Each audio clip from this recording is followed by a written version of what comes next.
Pagi hari ini langsung saja ya, saya akan sharing berbagi dengan saudara sebuah pengajaran firman Allah yang saya berikan judul Iman yang Membuat Sejarah. Kita akan sama-sama belajar kembali tentang iman sejati dari seorang tokoh-tokoh Alkitab yang dituliskan dalam Ibrani pasal yang ke-11. Kita lihat, baca sama-sama di ayat yang kelima. Iman sejati dari seorang tokoh Alkitab Perjanjian Lama yang bernama Henokh, ya. Mari kita akan sama-sama baca Ibrani pasal 11 ayat yang kelima. Mari baca dengan keras. Di rumah-rumah saudara keluarkan, gemakan perkataan-perkataan firman Allah yang hidup dan penuh kuasa, bergema di telinga, di hati, di rumah setiap kita. Sama-sama kita baca Ibrani 11 ayat kelima, 1, 2, dan 3.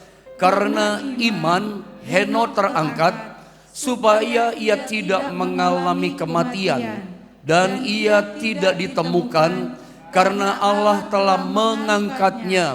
Sebab sebelum ia terangkat, ia memperoleh kesaksian bahwa ia berkenan kepada Allah.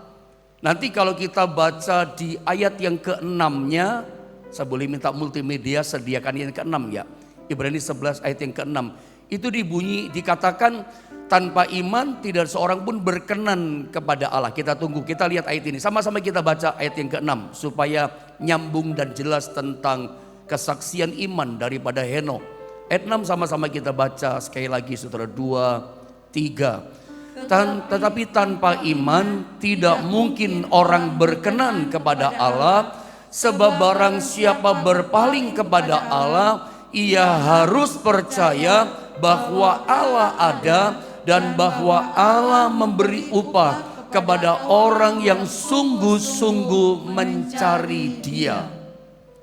Jadi kalau kita cari Tuhan gak sungguh-sungguh, cari Tuhannya asal-asalan, memuji Tuhan gak sungguh-sungguh, memuji Tuhan asal-asalan, cari Tuhan, ibadah, berdoa, asal dekat kepada Tuhan, datang sih dekat, tapi asal gak sungguh-sungguh. Alkitab katakan apa? Gak berkenan kepada Allah, gak mendapat upah daripada Allah. Yang saya mau sampaikan kepada saudara dalam tema firman Allah pagi ini tentang iman yang membuat sejarah. Iman siapa yang membuat sejarah? Imannya Henokh. Ini iman yang mencatat sejarah dalam kehidupan manusia. Iman ini iman yang membuat sejarah juga dalam kehidupan pribadi yang namanya Henokh. Sejarah apa? Dialah orang yang pertama kali diangkat hidup-hidup oleh Tuhan. Iman membuat sejarah. Lewat pengajaran firman Allah yang saya sampaikan sama saudara pagi ini, kalau Anda ingin mencatat sejarah dalam hidup saudara gitu ya.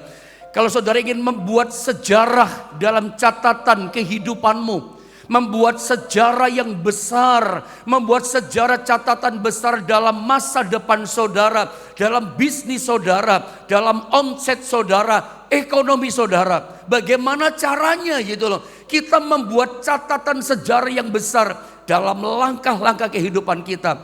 Belajarlah dari seorang yang bernama Henokh. Imannya Henokh itu iman yang mencatat dan membuat sejarah besar dalam hidupnya. Pagi ini kita masih bicara tentang iman, atau lebih tepat iman yang sejati. Saudara, ketika kita bicara tentang yang namanya iman, iman itu merupakan perkara yang penting saudara ya dalam kehidupan kekristenan kita. Saya ulang, kita masih bicara iman pagi ini. Iman itu adalah perkara yang penting dalam kehidupan kekristenan kita. Bahwa Alkitab mengajar kepada kita keseharian, sehari-hari yang kita jalani, itu kita harus jalani dengan iman. Karena jelas Ibrani pasal 11 ayat 5 dan 6 turun ke bawah tadi, tanpa iman tidak seorang pun hidupnya berkenan kepada Allah. Makanya hidup yang kita jalani harus kita jalani setiap hari dengan iman. Bahkan Alkitab katakan karena iman kita diselamatkan. Karena iman Alkitab katakan kita menerima segala sesuatu dari Tuhan. Jadi saya mau ingatkan, segala sesuatu yang Anda dapatkan, Anda terima dari Tuhan, itu adalah hasil dari iman saudara kepada Tuhan. Ya, Semua anugerah Tuhan, kemurahan Tuhan, kesembuhan, berkat, semua yang kita dapatkan, kita terima dari Tuhan, itu hasil dari iman kita. Tanpa iman kita gak berkenan, tanpa iman Anda gak dapat apa-apa dari Tuhan. Nah, iman yang sejati, imannya Henokh yang kita pelajari, iman itu gak cukup hanya percaya di hati. Perhatikan mulai pada bagian ini, kita mulai masuk saudara ya. Perhatikan baik-baik, iman sejati yang kita belajar pagi ini, itu bukan cuma percaya di hati, mengaku di mulut. Iman sejati itu iman seperti Henokh adalah iman yang ditunjukkan, diwujudkan dalam kehidupan sehari-hari lewat tindakan dan perbuatan. Iman inilah yang mencatat dan membuat sejarah besar dalam kehidupan Henokh dan juga pasti dalam kehidupan kita. Gak cukup percaya di batin. Iman itu gak cukup hanya percaya ditaruh di hati, mengaku di mulut. Oh saya percaya Pak sama Tuhan, saya beriman kepada dia. Gak cukup. Iman dalam keseharian kita itu mesti diwujudkan, ditunjukkan lewat tindakan dan perbuatan. Itulah imannya Henokh. Mari kita sama-sama belajar tentang imannya Henokh yang ditunjukkan dalam tindakan dan perbuatan. Memang seringkali ada banyak perdebatan tentang apakah iman. Seringkali kita orang Kristen, kitanya sendiri yang bikin susah. Kitanya yang coba diskusi, menyimpulkan iman itu apa sih. Kita kan suka bikin ruwet ya, kita manusia, termasuk kita teman-teman hamba Tuhan ya. Mendiskusikan iman itu apa sih, percaya itu apa sih. Padahal Alkitab itu mengatakan sederhana tentang tokoh-tokoh iman. Yang namanya iman itu gak butuh diskusi yang macam-macam. Iman itu pokoknya tunjukkan lewat tindakan perbuatan yang nyata. Itulah imannya Nuh, itulah imannya Abraham, itulah imannya Daniel, itulah imannya Gideon, Yeftah. Itu semua tokoh iman lengkap tentang tokoh-tokoh iman dalam Ibrani pasal 11. Baca lengkap itu, semuanya tindakan, perbuatan, tindakan, perbuatan. Khusus pagi ini kita menyoroti belajar iman daripada Henokh. Imannya itu luar biasa, membuat sejarah, dia diangkat hidup-hidup oleh Tuhan. Nah, ketika saya coba merenungkan tentang iman yang nyata, tindakan nyata dari iman Henokh, ini iman yang luar biasa ya. Sampai orang ini yang namanya Henokh itu diangkat hidup-hidup oleh Tuhan. Dia membuat catatan sejarah yang luar biasa dalam hidupnya, maupun catatan sejarah dalam generasi sepanjang masa kehidupan manusia. Gak semua orang bisa ngalami Henokh. Nah, sementara saya mempersiapkan ini firman Allah tentang imannya Henokh, kok bisa ya dia diangkat hidup-hidup oleh Tuhan? Ya, saya coba membandingkan apa sih prestasinya Henokh sehingga dia mengalami pengangkatan gitu. Saya bertanya-tanya gitu ya. Apa sih istimewanya dari seorang tokoh Alkitab Perjanjian Lama yang bernama Henokh? Kok sampai dia bisa membuat catatan sejarah, membuat sejarah yang besar dalam hidupnya? Apa prestasinya? Coba, pasti muncul pertanyaan. Apa hebatnya orang ini? Prestasinya apa? Nah, ketika saya sampai pada kata prestasinya apa, istimewanya apa, tiba-tiba Roh Kudus ingatkan saya, seorang tokoh yang lain yang juga mengalami seperti Henokh, diangkat juga hidup-hidup oleh Tuhan. Ketika saya coba bandingkan, coba sama-sama kita bandingkan dengan prestasinya, keistimewaannya Elia ketika dia melayani Tuhan, bandingkan dengan Henokh. Jujur, sebagai hamba Tuhan saya gak boleh menutup-nutupi, saya jujur berkata apa adanya. Sekilas kalau kita menilai keistimewaan prestasi antara Henokh kita bandingkan dengan Elia, pasti kita langsung berkata apa? Elia lebih hebat prestasinya. Elia menurut kita pasti lebih istimewa dibandingkan Henokh. Sebab catatan tentang Henokh sedikit detailnya. Ketika saya coba telusuri, kok orang ini hebatnya apa sih? Saya cari tahu dari Perjanjian Lama sampai Perjanjian Baru. Saya tidak mendapatkan Alkitab menceritakan secara detail tentang prestasi, pelayanan, keistimewaan yang dilakukan sama Henokh. Sedikit saja data yang dituliskan tentang Henokh yang dia buat. Tetapi coba kita baca dalam Alkitab kisah tentang pelayanan Nabi Elia. prestasinya, mujizat-mujizat istimewa yang dilakukan Elia dengan kuasa Tuhan lewat hidupnya. Catatannya begitu detail, catatannya begitu sangat banyak. Bandingkan dengan prestasinya Henokh, sedikit dituliskan. Satu contoh, Alkitab menulis bandingkan dengan Elia, dia dengan doanya berkuasa mengunci langit sehingga tidak turun hujan selama 3,5 tahun. Yang kedua, dengan doanya lagi-lagi dia buka itu langit sehingga kemarau yang panjang berubah menjadi hujan yang lebat. Bahkan ada mujizat dia pernah alami. Dia dikasih makan sama burung gagak. Ketika sungai Kerit kering, jadi burung gagak itu kasih makan dia roti sama daging. Ketika air sungai Kerit kering, Alkitab katakan pergi ke janda Sarfat. Terjadi mujizat loh. Itu istimewa loh. Itu prestasi yang luar biasa. Alkitab katakan ketika dia dikasih makan roti, itu yang namanya tepung ya dalam tempayan dan minyak dalam buli-buli itu tidak habis loh. Terus ada, terus ada. Itu satu prestasi, catatan sebuah pelayanan yang sangat luar biasa. Allah mengadakan dari tidak ada menjadi ada, dan masih banyak hal yang lain. Dia pernah demonstrasi kuasa Tuhan di hadapan umat Allah. Catatan prestasi yang hebat adalah Elia yang mengembalikan umat Allah, bangsa Israel kembali kepada Allah yang tadinya menyembah dewa-dewa Baal karena pengaruhnya Raja Ahab dan Ratu Isabel. Yang namanya mezbah pemujaan korban bagi Tuhan dihancurkan oleh umat Allah, oleh Raja Ahab, saudara, yang diganti dengan pemujaan dewa Baal. Karena kehadiran Elia, prestasi Elia, umat Allah ini kembali kepada Allah. Sebab Elia demonstrasi di depan umat Allah. Dia turunkan api dari langit membakar korban persembahan. Israel langsung tahu ini Allah yang hidup, ini Allah yang layak kita sembah. Kembali mereka menyembah Allah. Itu prestasinya Elia. Dan dia bunuh 850 nabi palsu sendirian. Itu catatan istimewa. Bahkan ada hal yang luar biasa.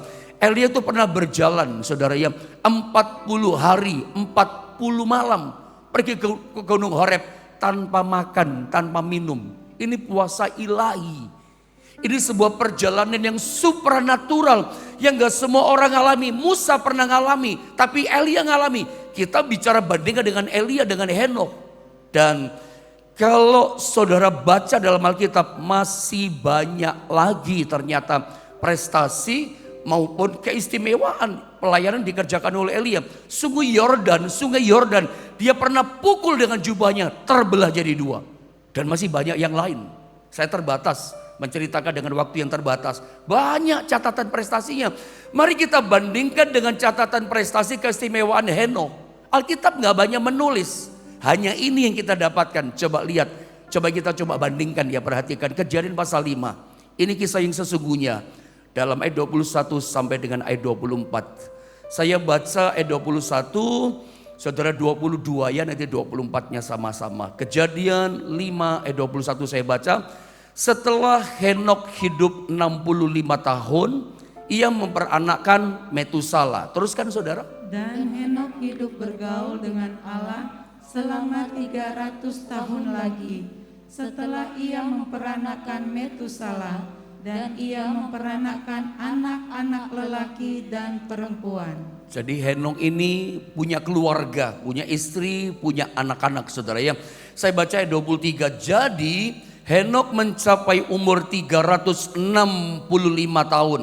Ayat 24, coba keras, ini data yang tertulis di Alkitab, hanya ini. Keras sama-sama kita baca 1, 2, dan 3. Dan Henokh hidup bergaul dengan Allah, lalu ia tidak ada lagi sebab ia telah diangkat.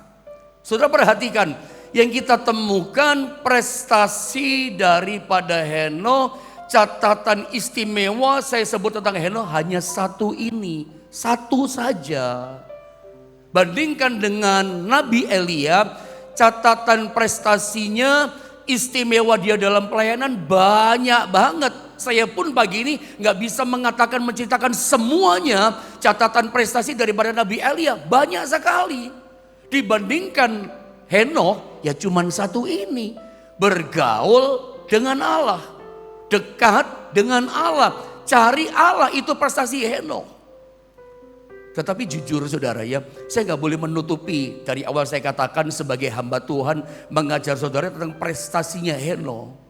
Tadinya saya pun mungkin kayak sama saudara, ya kok cuman satu prestasinya, ya kok cuman bergaul dengan Allah. Tetapi tahukah saudara, justru ini yang membuat Henokh dicinta sama Tuhan. Justru ini yang membuat Tuhan itu sayang sama yang namanya Henokh. Tuhan tidak mau kehilangan Henokh, langsung diimpor sama Tuhan naik ke sorga.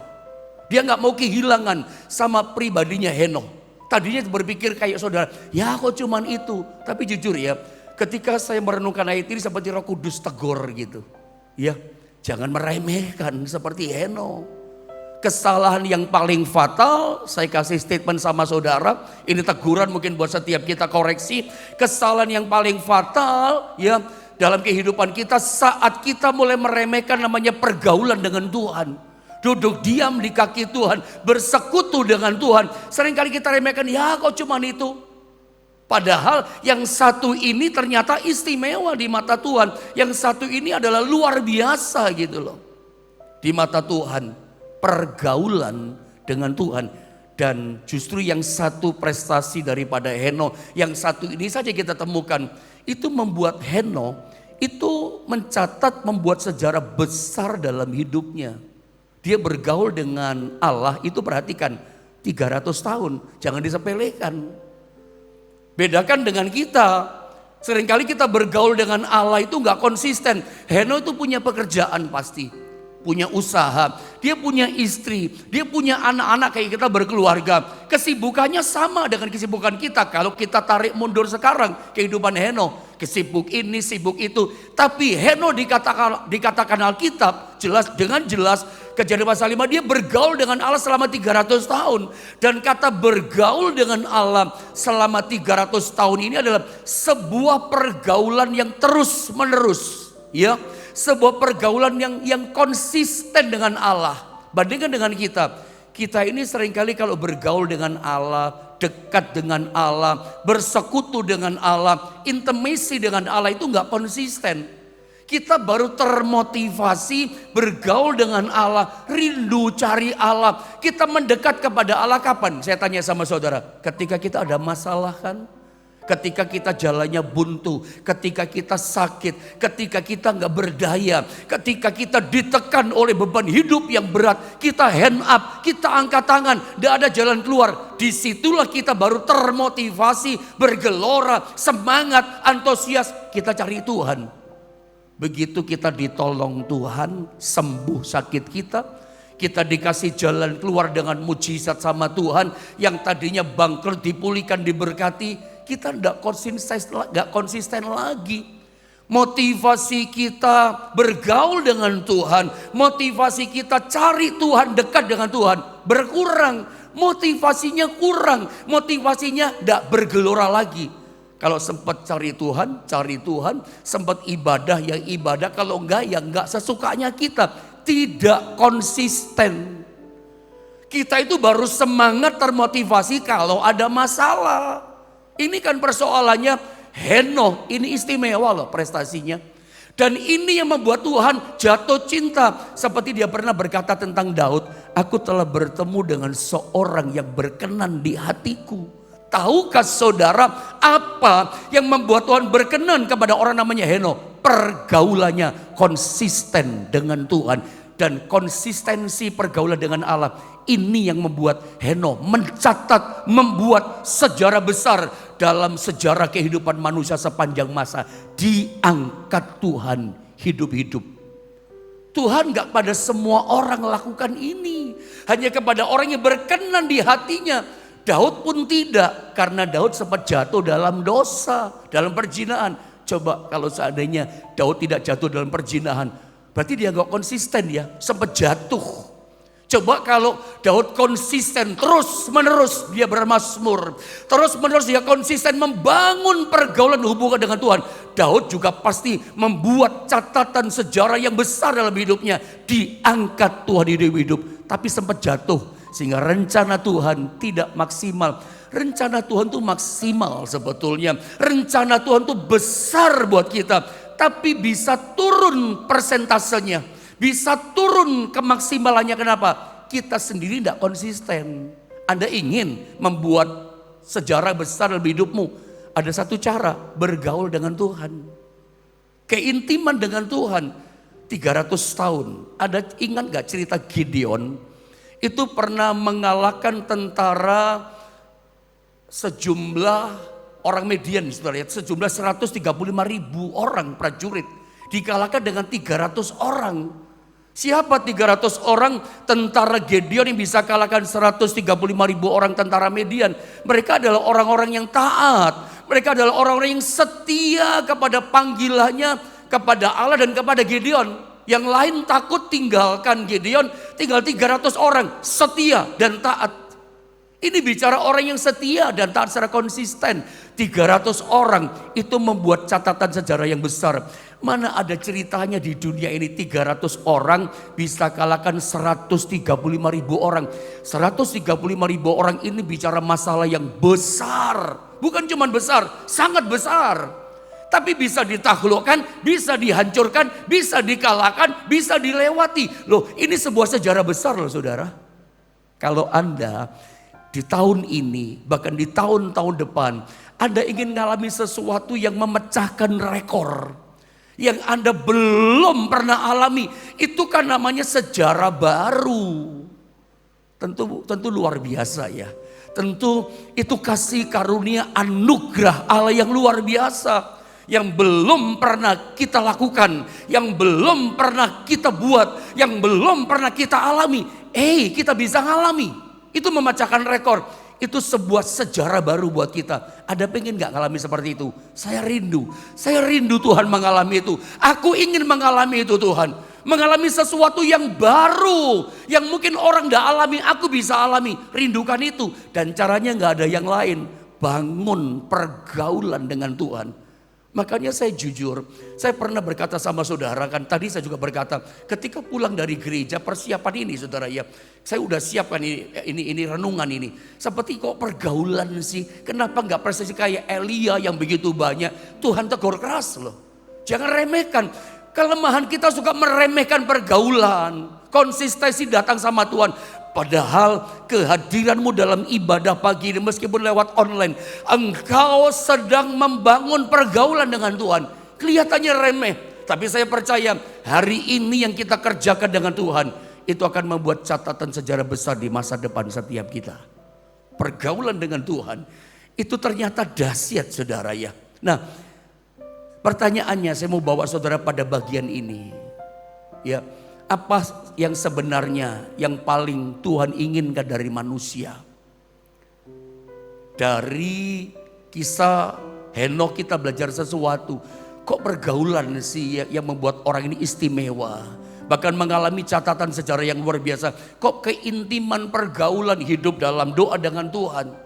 Nah, saya mau bawa saudara untuk memahami lebih dalam. Ya, sebetulnya apa yang sebenarnya diinginkan oleh Tuhan dari kehidupan kita manusia. Mungkin saudara berkata melayani Tuhan. Melayani Tuhan itu baik. Ya. Seperti saya khotbah mengajar saudara itu baik. Saya sedang melayani pekerjaan Tuhan. Mungkin saudara berkata korban buat pekerjaan Tuhan. Menabur yang besar itu baik, menabur berkorban. Tetapi yang saya mau sodorkan sama saudara, sebenarnya apa sih yang paling diinginkan oleh Tuhan dari kehidupan kita manusia? Apakah korban kita? Apakah pelayanan kita? Coba kita lihat saudara ya. Saya ajak saudara mundur untuk saudara ngerti sebetulnya apa sih yang paling Tuhan inginkan. Dan ini kita belajar kasih sama Tuhan. Yang paling Tuhan inginkan coba kita beri sama Tuhan. Kita belajar dari mundur Kejadian 1 ayat 26. Untuk kita ngerti apa yang diinginkan Tuhan. Saya baca ayat ini ya. Ayat 26 dalam Kejadian 1, berfirmanlah Allah, baiklah kita menjadikan manusia menurut gambar dan rupa kita, supaya mereka berkuasa atas ikan-ikan di laut dan burung-burung di udara dan atas ternak dan atas seluruh bumi dan atas segala binatang melata yang merayap di bumi. Ayat ini katakan, saya jelaskan, manusia itu pada awalnya diciptakan Allah serupa dan segambar dengan Dia. Serupa dengan Allah. Jadi ketika Allah menciptakan dalam semesta serta segala isinya, dari semua ciptaan itu nggak ada kayak manusia. Yang spesial itu manusia. Bahkan semua ciptaan hanya dengan berfirman jadi. Tapi ketika mendesain menciptakan manusia dengan tangannya, handmade. Biasanya kalau semua dibuat dengan tangan itu lebih mahal, lebih spesial, ya, daripada buatan mesin, buatan pabrik. Handmade, buatan pakai tangan itu lebih luar biasa. Allah ciptakan kita manusia dengan tangannya, ya. Berarti manusia ciptaan yang paling berharga, paling spesial, dikasih nafas kehidupannya. Bahkan Alkitab katakan serupa, segambar dengan Allah.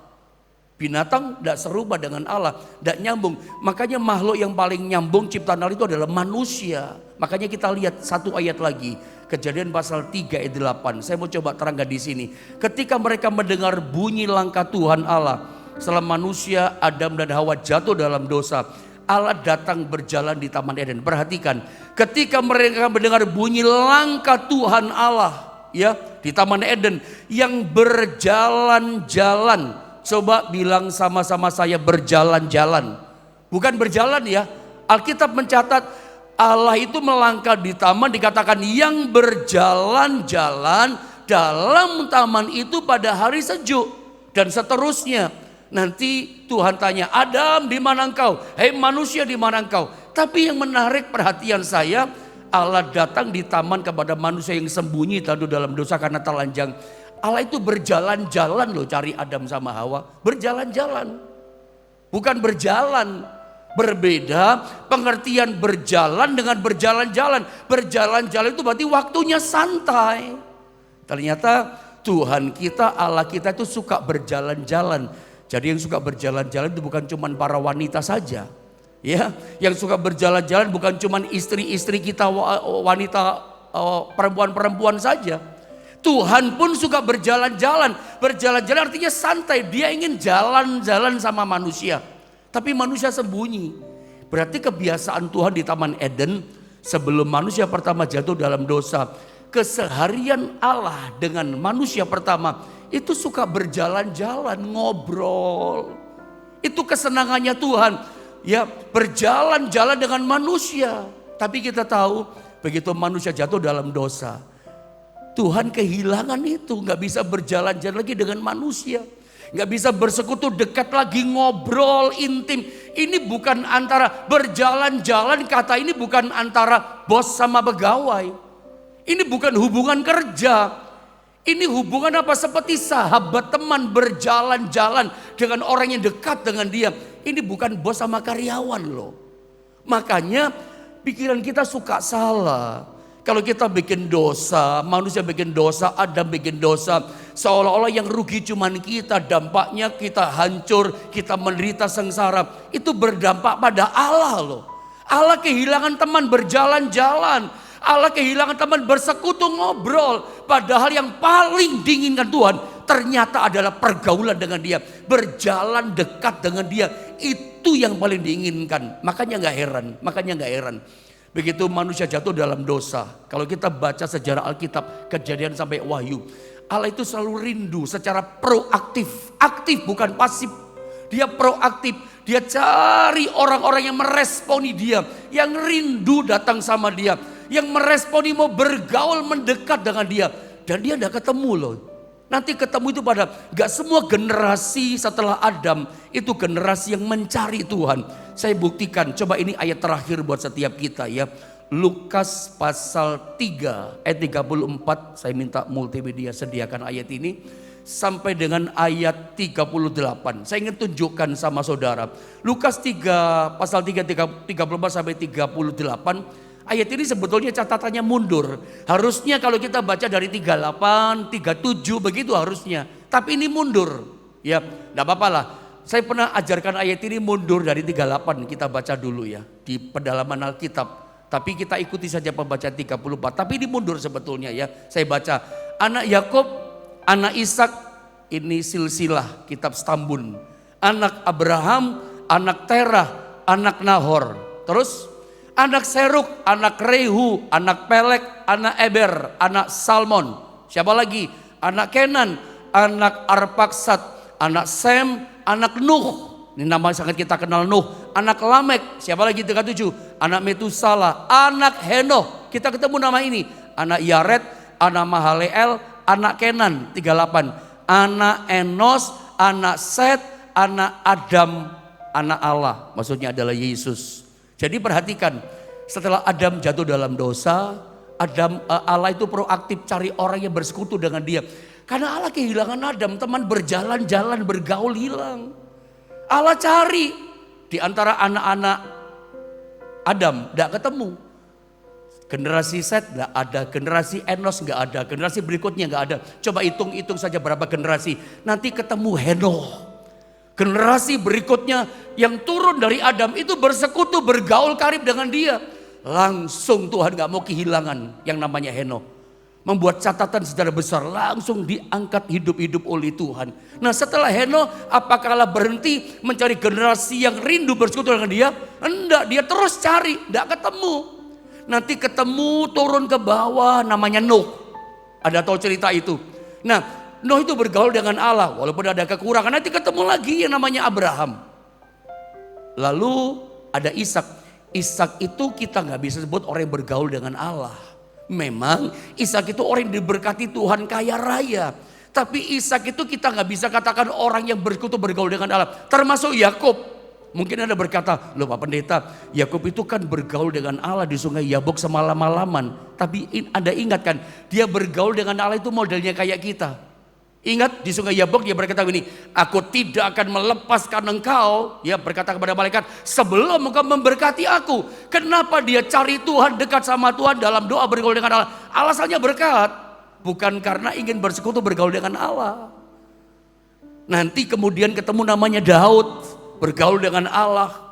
Dia sampai membangunkan kemah Daud, ada tabut perjanjian, ada penyembahan pujian 24 jam. Tuhan gak pernah minta sama Daud, tetapi itu Daud itu rindu dari hatinya, ingin bergaul dengan Allah. Makanya Tuhan gak pernah berubah. Ketika bertemu dengan orang bernama Daud, aku telah bertemu dengan orang yang berkenan di hatiku. Dan Tuhan senang loh, ada pujian 24 jam. Tuhan gak pernah minta, gak pernah perintahkan. Itu lahir dari kerinduan hati Daud. Apakah Salomo, apakah Anda berani berkata Salomo itu orang yang bergaul dengan Allah? Enggak, memang dia orang yang berhikmat. Kalau dia orang bergaul dengan Allah, dia puas dengan Allah. Gak mungkin istrinya 1000, gak mungkin istri 700, kode 300. Artinya hatinya gak puas. Jadi kita gak bisa, gak berani berkata orang ini bergaul dengan Allah. Jadi ternyata setiap generasi, sampai kepada generasi kita sekarang, Allah itu proaktif mencari orang-orang yang mau dekat sama dia, mencari dia, ya, aktif, konsisten dengan Tuhan, bergaul dengan dia. Dan saya percaya lewat firman Allah ini, saya ingin mengatakan sesuatu. Kalau Anda ingin mengalami seperti Henoh, membuat satu catatan perbuatan sejarah yang besar, yang kita kerjakan cuma satu, dekat sama Tuhan, takut akan Allah, setia, taat, konsisten. Jangan hanya pada waktu diberkati. Dalam persoalan juga jangan hanya pada waktu persoalan kita baru cari Tuhan. Konsisten. Mau dalam persoalan, mau ketika kita diberkati, kita tetap konsisten bergaul dengan Allah. Orang-orang seperti ini akan dipelihara oleh Allah. Di masa sukar, masa pandemi, masa sulit, masa krisis, saya percaya tetap ada sejarah baru kita kerjakan. Setiap tahun ada sesuatu yang baru yang memecahkan rekor. Setiap tahun ada lagi hal yang baru dalam rumah tangga kita, ekonomi, keuangan, pekerjaan, termasuk dalam pelayanan. Profesi kita boleh beda. Ada pengusaha, saya pendeta, saya gembala, tetapi nggak boleh berubah, tetap sama. Pergaulan dengan Allah itu akan membuat pelayanan kita mengalami catatan sejarah yang baru. Saya berdoa buat teman-teman juga hamba Tuhan, pergaulan kita dengan Tuhan itu akan membuat gereja kita, pelayanan kita, teman-teman pengusaha atau engkau karyawan, engkau akan mengalami apa ya, perbuatan yang besar, sejarah yang besar. Engkau membuat dalam pekerjaanmu sejarah yang besar dan orang lihat itu karena Tuhan. Jadi sederhana, Anda ingin mengalami sejarah yang baru, catatan-catatan sejarah yang besar, kuncinya cuma satu, milikilah keintiman pergaulan dengan Tuhan, datang dan terus datang pada Tuhan, maka Tuhan akan ada di pihak kita.